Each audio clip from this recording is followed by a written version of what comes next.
ఉత్తరం చూద్దామండి. అమ్మ గౌరీ విజయవాడ నుంచి రాస్తున్నారు.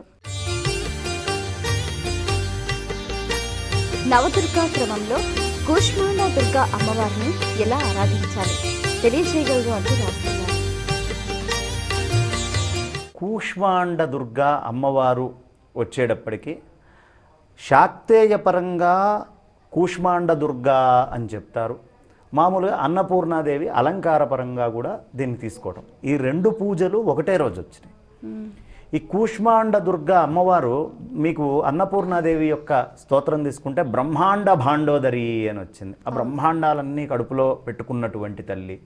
ఎలా ఉంటుంది? అది కూష్మాండాకారంలోనే ఉంటుంది. సమస్తమైనటువంటి కూష్మాండ ఏదైతే కూష్మాండం లోపల అన్ని గింజలు ఎలా ధరింపబడ్డాయో బ్రహ్మాండాలు కూడా అలా ఉదరంలో పెట్టుకున్న తల్లి అని చెప్పడానికి సంకేతముగా ఈ కూష్మాండాన్ని అమ్మవారిని కలుపుతారు.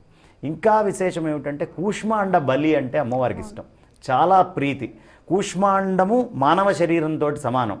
దీన్ని బలిచ్చుకోవడము అంటే అమ్మ ఈ మొత్తము నీదే అమ్మ, నాదేం లేదు అని ఈ శరీరాన్ని మొత్తాన్ని మనం త్యాగం చేయటం ఎలాగో ఈ శరీరంలోనే భువన భాండాలన్నీ కూడా ఉన్నాయి మనకు కూడా.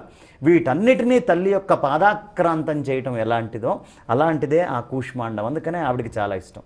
ఇంకా విశేషము కూష్మాండముతోటి ప్రత్యేకముగా ఆవిడికి ఒక పాయసములాగా వండి దాన్ని ఒక పిండి వంట కింద తయారు చేసి నివేదన చేస్తారు.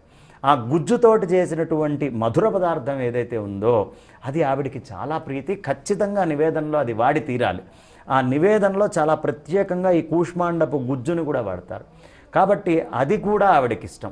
ఇంకా విశేషం ఏమిటి అంటే ఆ తల్లికి మన లోపల ఉండేటటువంటి దృష్టిపాతాలు అన్నిటినీ తీసేటటువంటి శక్తి ఒక గుమ్మడికాయకు ఉంది. మనకుండే అన్ని దోషాలని తీసేయగలను అని చెప్పేటటువంటి శక్తి ఆ తల్లి యొక్క శక్తి ఇందులో ఆవహించి ఉంది ఈ కూష్మాండం లోపల. కూష్మాండం అందుకనే మనం తీసుకొని ఇంటి ముందర దిష్టికి కానీ లేదు గృహప్రవేశాలప్పుడు అప్పుడు ఎందుకు వాడతాము, ఎక్కడైనా చేసేటప్పుడు కొట్టినా కూడా కారణం ఇదే. ఈ దృష్టి అనేటటువంటిది అది చాలా తేలిగ్గా తీసేయగలదు. ఎదుటి మనిషి దృష్టిని తీసేస్తుంది, తల్లి యొక్క దృష్టిని ఉంచుతుంది. రెండు, సంపద వస్తుంది, వచ్చే నష్టం రాకుండా ఆపుతుంది. అందుకని ఆ తల్లికి కూష్మాండముతోటి చాలా దగ్గర అవినాభావ సంబంధము. కూష్మాండ దుర్గగా ఆవిడ ప్రత్యేకంగా చెప్పబడడానికి కారణము అదే. మరి ఉత్తరంలో